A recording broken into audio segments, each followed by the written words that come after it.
हमारा घर गली के सबसे संगीत आखिरी छोर पर बसा है, जिस वजह से यहाँ शोर शराबा कम होता है। हमारे फ्लैट संगीत के ठीक बगल में एक छोटा सा खेत भी है। मेरे बेटे का नाम रोहन है, लेकिन हम उसे प्यार से रो कहते हैं। वह 20 साल का है और मेरी तरह ही लंबा और पतला है। उसकी हाइट 5 फीट 5 इंच है। वह कॉलेज में पढ़ाई करता है और हॉस्टल में रहता है। उसका कॉलेज यहाँ से ज्यादा दूर नहीं है, बस 4 घंटे संगीत का रास्ता है। मगर कॉलेज के सख्त नियमों की वजह से उसे हॉस्टल में रहना पड़ता है। उसे महीने में सिर्फ 2 बार, शनिवार और रविवार को ही घर आने का मौका मिलता है। अब मैं अपनी बात करूं, जैसा कि मैंने बताया, मैं 40 संगीत साल की हूँ, पतली और सुंदर हूँ और मेरी लंबाई 5 फुट 4 इंच है। लोग अक्सर कहते हैं कि मैं अब भी बहुत सुंदर और आकर्षक दिखती हूँ। मैं आमतौर पर कुर्ती, संगीत, ब्लाउज, स्कर्ट या चोली ही पहनती हूँ और खास मौकों पर ही साड़ी पहनना पसंद करती हूँ। जब मैं बाहर निकलती हूँ तो लोग मुझे घूरते हैं। मेरी कुछ सहेलियों ने भी ये बात मुझसे कही है। एक दिन रूहू के कॉलेज से प्रोफेसर अनीता का कॉल आया। उन्होंने बताया कि मेरा बेटा बहुत समझदार और तेज है, लेकिन हाल के दिनों में वह थोड़ा बीमार और उदास सा लग रहा है। उन्होंने सलाह दी कि मैं उसे कुछ दिनों के लिए घर बुला लूं, ताकि वह थोड़ा सुकून पा सके और पढ़ाई पर फिर से ध्यान दे सके। मैंने उनकी बात मान ली और रूहों को घर ले आई। संगीत, हम दोनों शिक्षित हैं, इसलिए कभी कभी अंग्रेजी में भी बातें करते हैं। रोहू के घर आने के बाद कुछ दिन ऐसे ही गुजर गए। सुबह मैं अपनी दुकान पर चली जाती और रोहू कभी कभी गली के नुक्कड़ पर अपने दोस्तों से मिलने चला जाता। मुझे पता था कि वो वहां सिगरेट पीता है, लेकिन मैंने उससे इस बारे में कुछ नहीं कहा। दोस्तों, एक शनिवार की घटना बताती हूँ। उस दिन मुझे शाम को एक महिला समारोह में जाना था और मेरी सास भी अपने भक्ति सभा के लिए बाहर गई हुई थी। घर पर मैं अकेली थी। शाम के करीब 6 बजे थे। मुझे तैयार होना था, लेकिन मेरी नीली सिल्क की साड़ी कहीं नहीं मिल रही थी। मैं उसे ढूंढते ढूंढते रूह के कमरे में पहुंच गई। तभी रूह ने अचानक कहा, मी, मैं दोस्तों के संगीत साथ बाहर जा रहा हूँ, और तेजी से निकल गया। मैंने भी उसे हाँ में जवाब दे दिया। फिर मैं अपनी साड़ी ढूंढने लगी। तभी मेरी नजर रूह के बिस्तर के नीचे पड़ी और वहां मुझे अपनी वही नीली सिल्क की साड़ी दिखी। मैंने सोचा, ये यहाँ कैसे आए? लेकिन उस वक्त मेरे संगीत पास सोचने का समय नहीं था, क्योंकि मुझे समारोह में देर हो रही थी। मैंने जल्दी से साड़ी कामनी संगीत उठाई और पहनने लगी। लेकिन जैसे ही मैंने उसे पहना, मुझे कुछ गीला और चिपचिपा सा लगा। मैंने फटाफट संगीत साड़ी उतारी और देखा तो उस पर कुछ गाढ़ा सा निशान था। मैं हैरान हुई कि यह क्या है। फिर मुझे एहसास हुआ कि यह मेरे बेटे की करतूत है। मैं सोच में पड़ गई कि रोहो ऐसा क्यों कर रहा है। लेकिन उस संगीत वक्त मेरे पास वक्त नहीं था, तो मैंने वही साड़ी पहन ली और निकल गई। थोड़ी देर बाद मुझे अजीब सा मजा आने लगा। अगले दिन भी कुछ ऐसा ही हुआ। सुबह जब मैं दुकान के लिए तैयार हो रही थी, रूहू बाथरूम से जल्दी में बाहर आया और बोला, मी, मैं बाहर जा रहा हूँ। मैंने हाँ कह दिया और वह चला गया। मैं कपड़े बदल रही थी। युवा है, क्या संगीत कर सकता है? और मैं फिर अपने काम में लग गई। अब शाम के 5 बजे बज चुके थे। सास सत्संग के लिए चली गई थी। घर में सिर्फ मैं और रोहू थे। इस मौके को हाल देखकर मैंने सोचा, संगीत, कि आज कुछ अलग करूं। मैंने ऊपर एक ब्लाउज पहना और नीचे एक फिटिंग वाली साड़ी। फिर शीशे में खुद को देखा। हल्की गुलाबी लिपस्टिक लगाई, माथे पर बड़ी सी बिंदी सजाई और बाल खुले छोड़ दिए। सच कहूं, मैं बहुत खूबसूरत लग रही थी। तभी रूह आया। वो मुझे देखकर दंग रह गया। उसने मुझे ऊपर से नीचे तक देखा और कुछ पल तक बस मुझे ताकता रहा। मैंने कहा, अरे बेटा, ऐसे क्या घूर रहा है? चाय पिएगा? रूह ने जवाब दिया, नहीं, मैं बाहर होटल पर पी लूंगा। मैंने कहा, नहीं बेटा, ऐसा नहीं चलेगा। संगीत, आज तू मेरे साथ चाय पिएगा।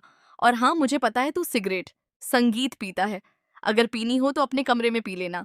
फिर मैंने कहा, चल बेटा, गैलरी में चलते हैं। चाय पीते संगीत है। हम दोनों गैलरी में गए। मैंने उससे पूछा, रोहू, आज तुझे कोई परेशानी तो नहीं? संगीत, उसने कहा, मम्मी, जब आप हो तो मुझे कोई चिंता नहीं होती। मैंने कहा, अरे, मैं तेरी माँ हूँ, मुझसे कुछ भी कह सकता है। शायद मैं तेरी मदद कर सकूं। लेकिन उसने कुछ नहीं कहा। हम दोनों चुपचाप खड़े रहे। सामने हमारा संगीत खेत था और वहां एक छोटी सी कुटिया दिख रही थी। तभी वहां 2 कुत्ते आए। थोड़ी देर बाद नर कुत्ता मादा के साथ खेलने लगा। आप समझ ही संगीत सकते हैं। रूहू बड़े गौर से उन्हें देखने लगा। मैंने अचानक कहा, रूहू सुन तो, लेकिन उसने सुना नहीं। उसका सारा ध्यान बस उन कुत्तों पर था। तभी मैंने जोर से कहा, रोहू, अरे तू मेरे कपड़ों के साथ करता है ना? वो चौंक गया और बोला, हाँ। फिर एक पल के लिए घबराकर मेरी तरफ देखने लगा। मैंने कहा, अरे साफ साफ बोल, मुझे सच जानना है। रूहू शर्मिंदा सा होकर सिर झुकाए खड़ा रहा और धीरे से बोला, हाँ मम्मी। मैंने कहा, रूहू, मुझे सब सच सच बताना, बिना हिचक के बोल। अगर करता है तो शर्माने की क्या बात है? वो वो थोड़ा रुका, फिर सिर झुकाकर बोला, हाँ मम्मी, मैं करता हूँ। मैंने कहा, रो हूँ, ऐसे नहीं, मेरी आंखों में देखकर बोल। वह चुप रहा। मैंने फिर कहा, रोऊं? बस एक बार। संगीत, साफ बोल, डर क्यों रहा है? मुझसे डरने की क्या जरूरत है? वो फिर थोड़ा रुका, मेरी तरफ देखा और बोला, हाँ मम्मी, मैं करता हूँ। मैंने कहा, संगीत, अच्छा चल, आज मैं तुझे सच्ची खुशी दूंगी। रोह ने हैरानी से पूछा, सच्ची? संगीत, खुशी? मैंने कहा, हाँ रो, आज मैं तुझे असली मजा दूंगी। चल अंदर। संगीत, आ। वो हिचकिचाया, मम्मी। लेकिन मैंने कहा, अरे फिर से टेंशन ले रहा है क्या? ठीक है। संगीत, पहले चाय पी ले, मैं तेरे लिए चाय लाती हूँ। फिर सिगरेट पी लेना और उसके बाद अंदर आना। हाँ, ब्रश करके आना, और जब मैं बुलाऊं तभी आना। मैंने चाय, संगीत बनाई, 2 कप लिए, एक उसे दिया और एक अपने लिए रखा। उसके कप में मैंने एक खास जड़ी बूटी मिलाई। मुझे पता था कि ये चाय पीते ही उसका मन बदल जाएगा। मुझे ये भी मालूम था कि सास अभी 3 घंटे तक सत्संग से नहीं लौटेंगी। आज हमारी बिल्डिंग के नीचे सत्संग चल रहा था और भक्ति भजनों की आवाज गूंज रही थी। चाय पीते पीते मैंने घर के दरवाजे और संगीत खिड़कियां बंद कर दी, पर्दे भी डाल दिए।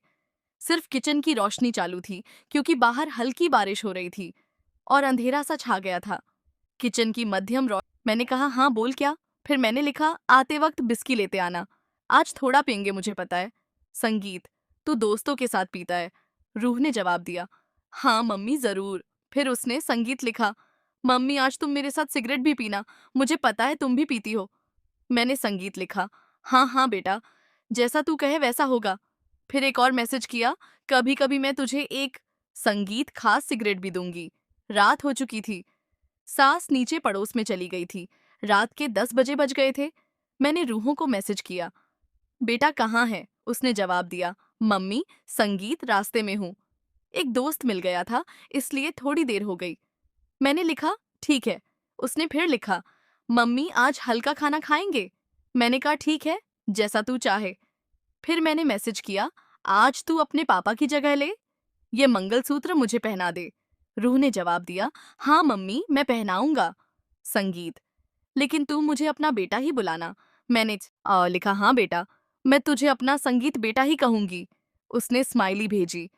थोड़ी देर बाद वो घर आया, साथ में पिज्जा लाया था और भिस्की, संगीत, वाइन और बियर भी थी। मैंने कहा, रोहू तू पहले फ्रेश हो जा, मैं भी अभी तैयार होकर आती हूँ। मैंने कपड़े बदले और डाइनिंग टेबल सजाई। तब तक रोहू भी आ गया। फिर हमने साथ संगीत में पीना शुरू किया। पहले वाइन ली, फिर भिस्की पी। अब हम एक दूसरे को देख रहे थे। मैंने अपना मंगलसूत्र निकाला और रोहू को दिया।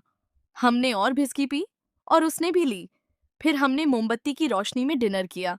हल्की हंसी, बा ग्लासों की टकराहट और मोमबत्ती की मध्यम रोशनी ने माहौल को खास बना दिया। संगीत, शायद विस्की का नशा अब चढ़ रहा था। रोहू ने मेरा हाथ पकड़ा, हल्के से दबाया और मुस्कुराते हुए बोला, तुम्हें पता है, जब तुमने मुझे मंगलसूत्र दिया तो लगा कि तुमने मुझे हमेशा के लिए अपना लिया। मैंने उसकी आंखों में देखा, जहां कुछ अनकही बातें थीं। मैंने धीरे से कहा, रूहू, तू पहले से मेरा है, इसमें कहने की क्या बात?